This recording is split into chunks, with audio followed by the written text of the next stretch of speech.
Thèse 20e. Les différentes notions philosophiques ne présentent rien d'arbitraire. Elles ne surgissent pas par génération spontanée, mais se développent selon de mutuels rapports de parenté.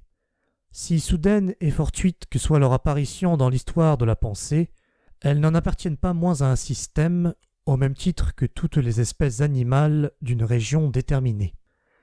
Rien ne vérifie mieux une telle affirmation que la sûreté avec laquelle les philosophes les plus divers ne cessent de remplir un certain programme de philosophie possible. Prisonniers d'une invisible orbite, ils en parcourent toujours à neuf le circuit. Leur volonté critique ou systématique a beau les persuader de leur indépendance, quelque chose les pousse et les entraîne dans un ordre déterminé, précisément le caractère systématique qui fait partie intégrante des concepts et les apparente. En fait, leur pensée les conduit beaucoup moins à une découverte qu'à une redécouverte, à un ressouvenir, un retour dans l'antique et lointain foyer de l'âme où ces notions ont jadis vu le jour.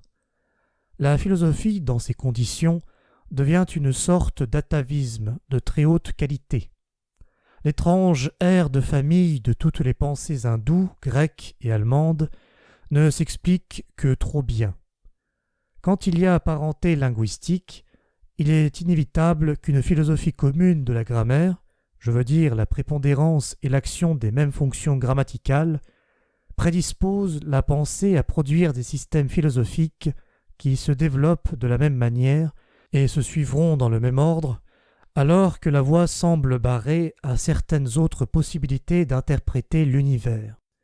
Il y a tout lieu de croire que les philosophes de l'ère linguistique ouralo-altaïque, où la notion de sujet est le moins bien élaborée, considéreront le monde d'un autre œil et s'engageront dans d'autres sentiers que les Indo-Européens ou les musulmans.